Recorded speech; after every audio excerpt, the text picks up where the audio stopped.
This is Lisa from Mobile Tech Review, and today we're looking at the Nokia Lumia 920 on AT&T. This is the US version for AT&T, 4.5-inch display, LTE, available in a lot of zingy colors, including this red here, and we're going to look at it now. So here it is, probably the most anticipated Windows Phone 8 smartphone, the Nokia Lumia 920. It's available now on AT&T for just $99 on contract and $449 without. And if you're one of the early adopters, you'll get a free charging mat because this has, well, basically a charging mat that you can put it on, so you can charge it without having to plug in the charger to the USB port that's on the bottom right here. And you can see there's a micro USB port surrounded by little stereo speakers. So clearly it's running Windows Phone 8, which is the latest, greatest operating system from Microsoft for smartphones. And we see a lot of improvement here over Windows Phone 7, which we were pretty bullish on. We liked it a lot, but definitely some refinements here, including things like, you can see these little quarter-size tiles right here. Now you can resize your tiles to be quarter-size, to be full-size, to be regular size. And we have an excellent 4.5-inch display here. Really nice color saturation, good rejection of reflections. Very, very bright, and the automatic light sensor works so nicely on this that I haven't once fiddled with the brightness on. I've just left it on auto bright, and it's always been just what I wanted in a variety of settings. The display resolution is also much improved over the 800 by 480 we saw in Windows Phone 7, and this is 1280 by 768, so quite capable, quite comparable to anything you're going to find on Android, for example. Not quite the high pixel density you're going to see on the iPhone 5's Retina display, but pretty darn sharp and clear. This is Gorilla Glass, by the way, for durability, and it's a curved glass display, kind of reminiscent of the Lumia 800 in a way. It's a little hard to see unless you're looking at it in person, but there's a nice little bevel here and a ridge. And you can see the design is curved. Well, this has basically the same footprint as the Lumia 900, also available on AT&T. This guy's a little thicker because it bows out a little bit more here.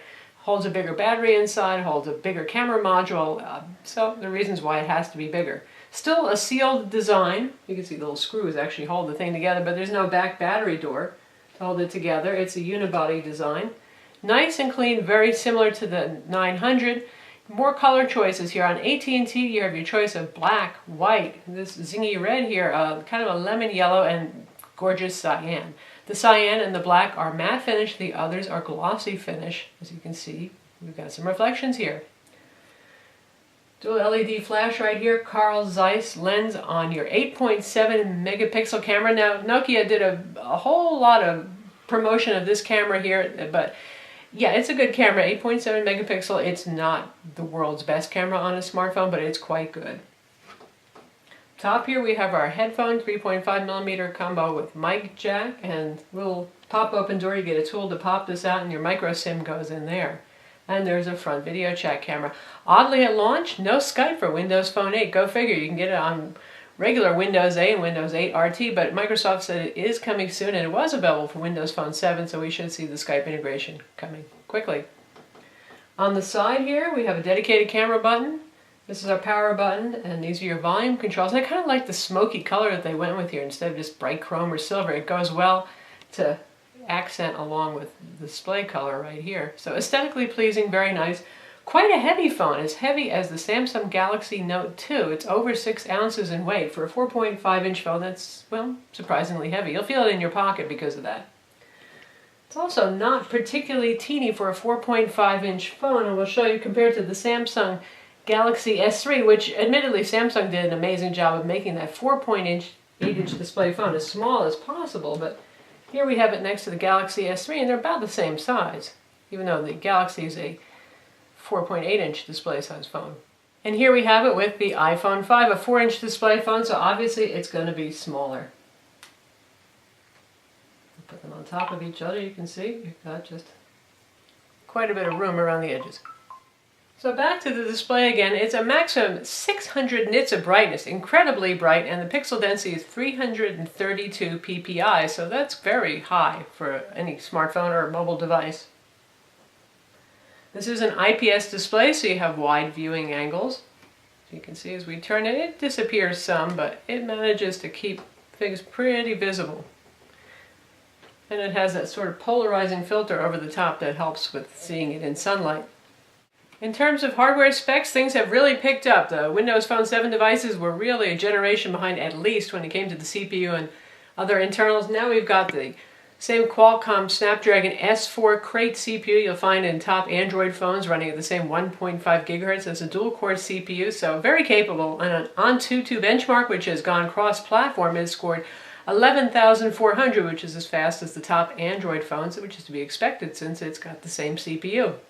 It has a gig of RAM inside and 32 gigs of storage. There is no removable storage. There tends not to be with Windows Phone because it handles removable storage in a challenging way, shall we say. It does some encryption and DRM security stuff on cards, so pretty much no manufacturer wants to touch the idea of removing any storage. So 32 gigs here. You also get 7 gigs of SkyDrive cloud storage with the phone.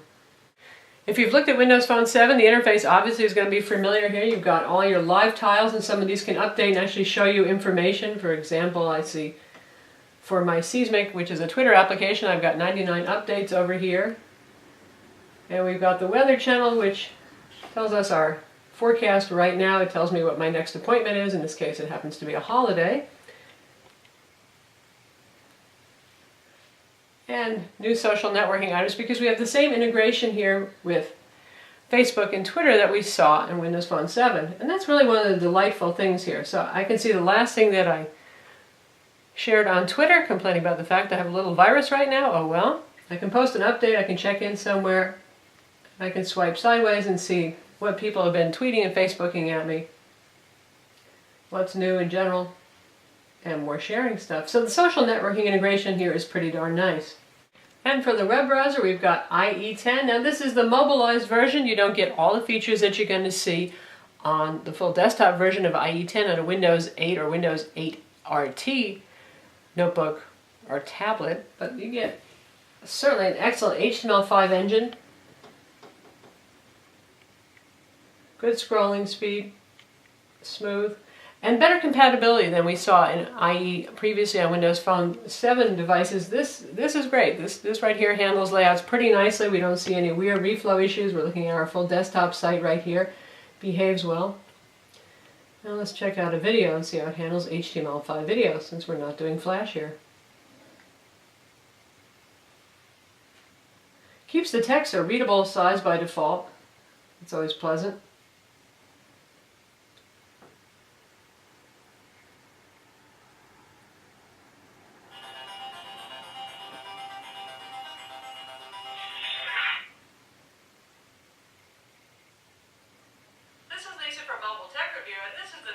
Plays just fine, looks smooth, nice and sharp, reasonably good volume. Right. 2/3 of volume right now. One thing that didn't change with Windows Phone 8 over Windows Phone 7 that drives me crazy is there's monolithic volume control. That means when you want to control volume for multimedia playback, you use the volume keys here, and that also changes your ringtone volume.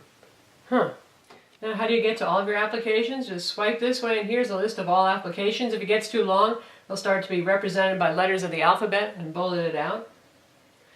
And you can see the apps that are pre-installed here. Now I've downloaded some, but we have several AT&T apps like Code Scanner, which is a square barcode scanner. It's pretty handy.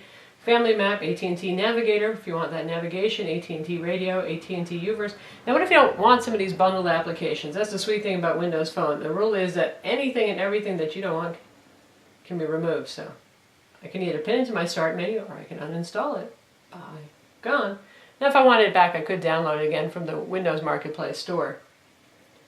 So we've got all the basics: calendar, calculator, PIMS, all this stuff. Obviously it's going to sync to Exchange real well. It also syncs to Google quite well for calendar, contacts, email, including push email works just as quickly to get email and calendar updates and stuff like that on this as it does on my Android phones. We've got music and videos. We've got a bunch of Nokia value-added apps, and they really are a selling point. For example, you get turn-by-turn directions, and you get Nokia maps with the ability to download maps for free, no charge there, locally to the phone, so you don't have to use your data connection on the go if you don't want to.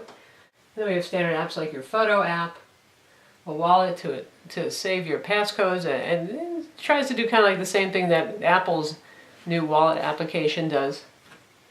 Yellow Pages mobile, you can't escape that with AT&T phones, but wait, yes you can. We can get rid of that too if we don't want it. Bye. And they pre-install the Weather Channel, which I think most people are going to find useful.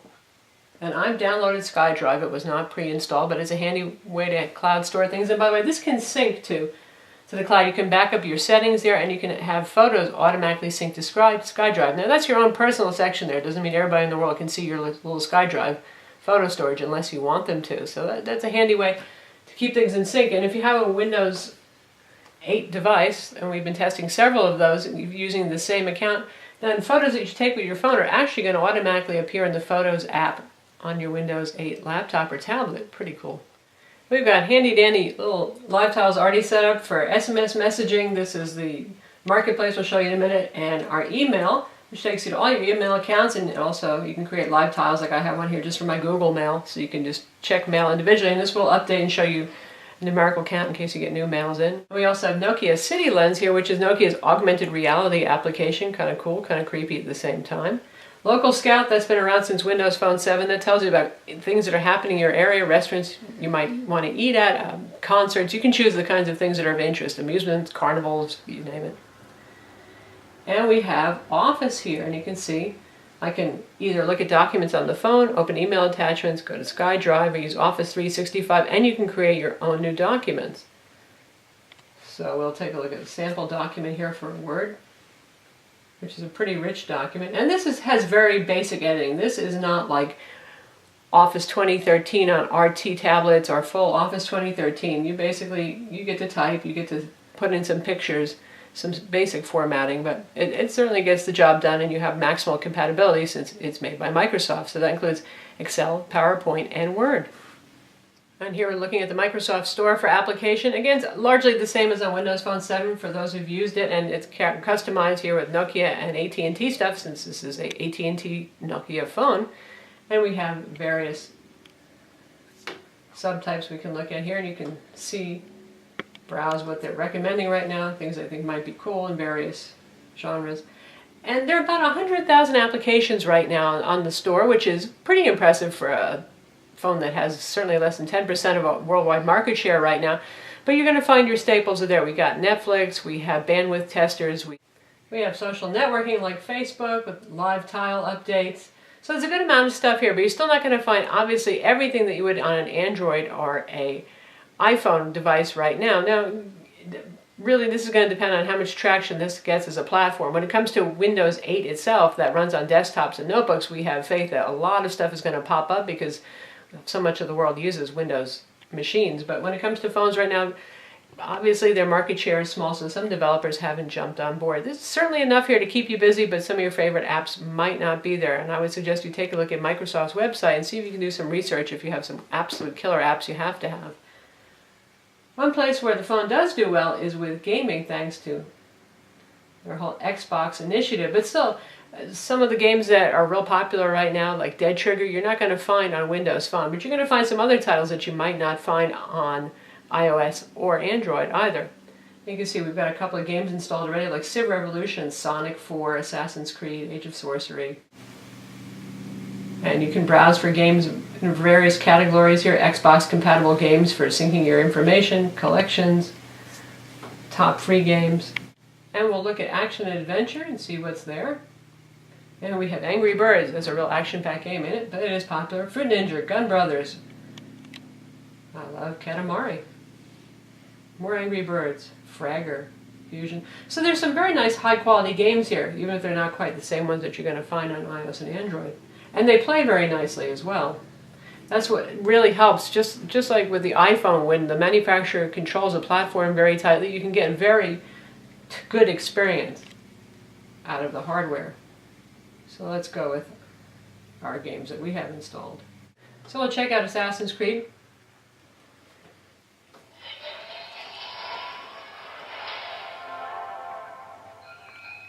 Game looks pretty good, even though it was originally designed for 800 by 480 resolution devices. It still looks pretty sharp.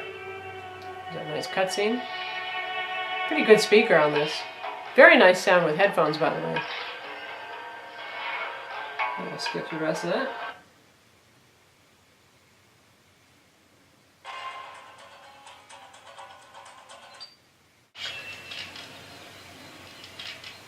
Virtual D-pad works pretty well on this. Whoops, but still, can ram into a spike every once in a while.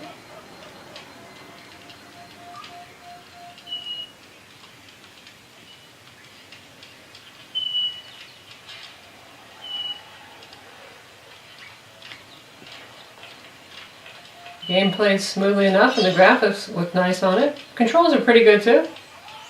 Well, this is a tough bit right here.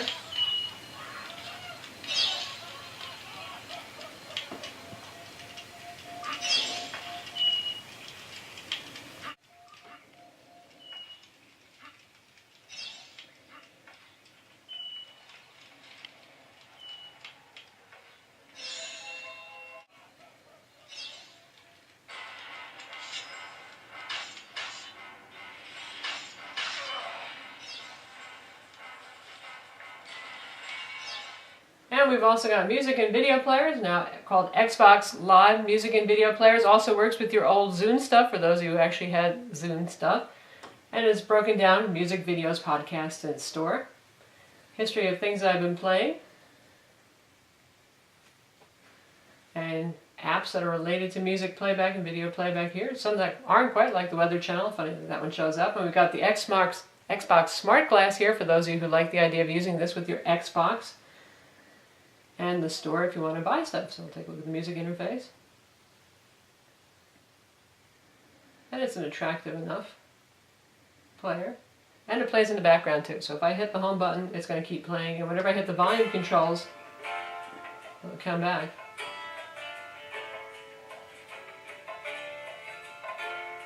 There we go. Stop it as easily as that. Start it back up. And if you want to check out videos, we're going to check out our Avengers. This is a 1080p trailer. Really, really nice screen. Just a pleasure for watching video. Nice color saturation, super sharp.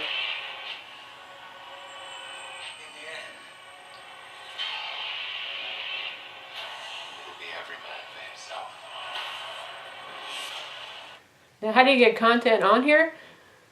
Obviously, you can use SkyDrive, you can use cloud services, anything. If you do use Xbox services, you have Xbox Music or videos or your Zune stuff, you can get that off of the cloud as well.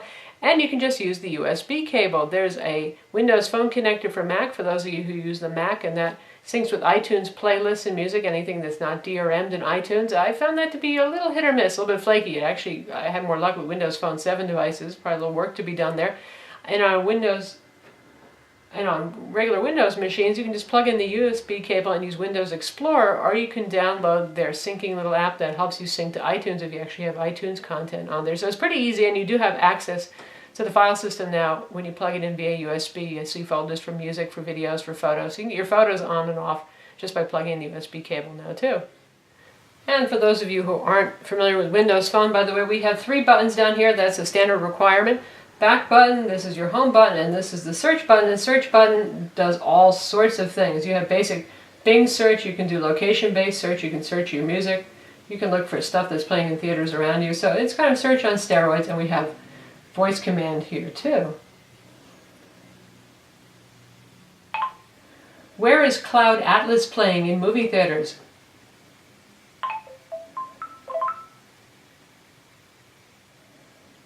And we get Fandango results for finding movie. Voice control on this works pretty well in voice command. It does a reasonably good job of hearing. Call quality on the phone is good. In fact, I would call it very good. Not quite as sharp and clear as the Samsung Galaxy S3 though on AT&T. Voice is very full, not quite as sharp with the high range in voice calls though. Very large, easy to use dialer. You also have access to your call log and to your contacts from within here, so definitely easy to use. And data speeds on the phone have been good. Now, previously with Windows Phone, sometimes your LTE connection wasn't everything it could have been in terms of data transfer speeds, and there still aren't a lot of bandwidth tests available for this. There are a couple, but we are seeing speeds that are similar to our iPhone 5 and Samsung Galaxy S3, and in terms of actual page load times, it's very quick. The SunSpider JavaScript test is scored 911. Lower numbers are better. That's absolutely astoundingly excellent. That's right up there with the iPhone 5 that scored 922, and about twice as good as a lot of current popular higher-end Android phones that are scoring around 1800. And you can see here we have an internet sharing option, so you can use this as a Wi-Fi based mobile hotspot for your tablet or your notebook computer.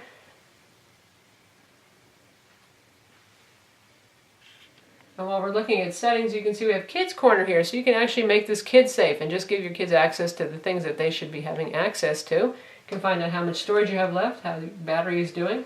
You can set whether it backs up to the cloud or backs up, not backing up to the cloud. So here you see you can back up your app list and settings, your text messages, and your photos to the cloud.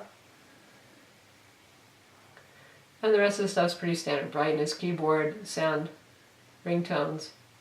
A lot easier to get ringtones on here than it used to be. You can just pretty much drag any song over and turn it into a ringtone now. And of course for themes, if you don't like the tile color that you've got there, though, you might feel like you should be matching the color of your phone a little bit, but let's switch over to red to match our phone. Simple as that. So, red tiles now.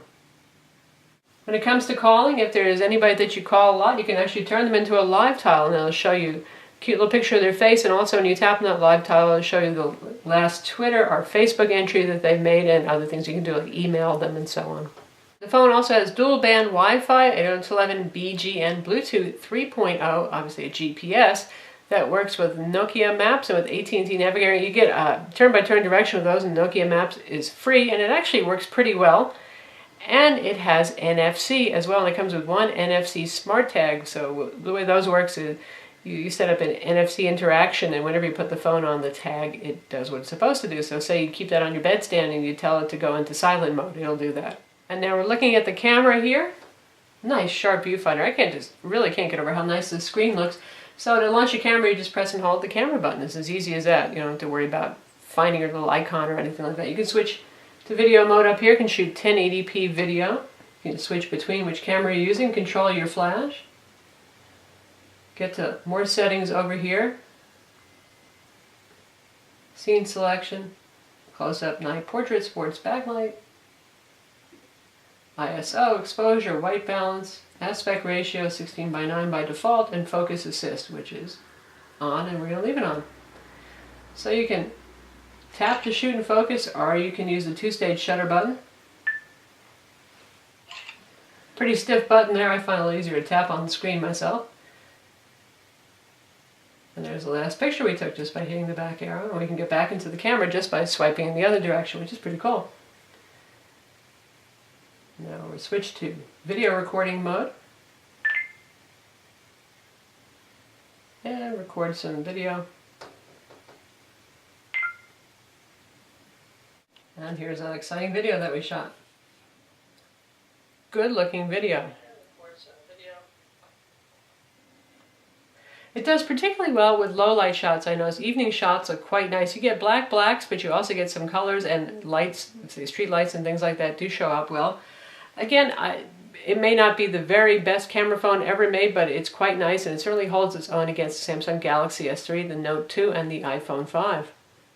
The phone has a 2000 milliamp battery that's sealed inside, and interestingly, Nokia claims 9 hours of talk time on 3G and 7.5 on 2G. Go figure. Usually, the faster the data technology, the less time you're going to have. We found that I have no trouble making it through the day with this phone, usually a day and a half with moderate use, so it's holding up just quite nicely. Certainly it's going to be comparable, I would say, to the iPhone 5 and maybe a little bit better battery life than my Samsung Galaxy S3. The Lumia 920 certainly compares nicely to the HTC 8X, but that phone costs twice as much on contract with AT&T, unless you go for the pared down 8 gig storage model. And with Windows Phone, if you're buying it for the spirit of Windows Phone, which is to say nice music and video integration, you want to carry a lot of content, 8 gigs is just not enough. And obviously you're going to have less because the operating system and associated files take up some space on it. So yeah, I think this is going to sell a lot more over the 8X. Personally, I would pick this over HTC's offering. We will have a video review of that phone as well. For 99 bucks, man, this is a lot of phone with nice high-end specs, a beautiful display, good LTE speeds, very nice browser. The only caveat is still that 100,000 applications, well, that's a lot of apps, but it's not as much as you're going to see for Android and for the iPhone. If the apps that you're interested in already on the phone, the features and functions like the video player, the email support, the GPS and stuff, then that's great. And if the downloads are good for you, certainly Xbox games is a nice selection. That's fine. But I would say look around, visit Microsoft's site and see if there are any particular apps that you really care about, whether they're here. We have things like Evernote on board, I've got Netflix, so the things that I mostly care about are available right now. Another nice thing is if you're into Windows 8 and you've already gotten yourself a new Windows 8 laptop or desktop or tablet, the integration is very nice for content, for things like just having your music, your photos, and your videos showing up on all devices very easily without having to get geeky and set up syncing or use USB cables if you don't want to. Certainly nice. It's great to see a third operating system also as an alternative, because Android and the iPhone have pretty much dominated for several years now, and Microsoft's clearly working hard on it. A lot of improvement here. More features on this phone, things like your internet connection sharing, more customizable home screen access to storage via the USB cable if you want to have that directly. All good steps in the right direction. A very pleasant phone to use, very easy. It's similar to the iPhone in the way that it is just very easy to use. I think you give this to anybody and they would just play around with it and get the idea of how to use it. Probably more friendly for most people than Android is if you're thinking about getting this phone for a newbie. But the nice thing about this compared to the iPhone is that you do have a somewhat more customizable interface. You have these live tiles. You can choose what's presented on your home screen. Many of them do update and give you information at a glance without having to tap on an icon and go into an app, though the iPhone's new notification center goes a long way towards helping with getting some key updates available. So that's the Nokia Lumia 920, available now on AT&T, $99 with contract, one of the first Windows Phone 8 devices, and arguably one of the very best. I'm Lisa from Mobile Tech Review. Visit our website for the full review, and don't forget to subscribe to our YouTube channel.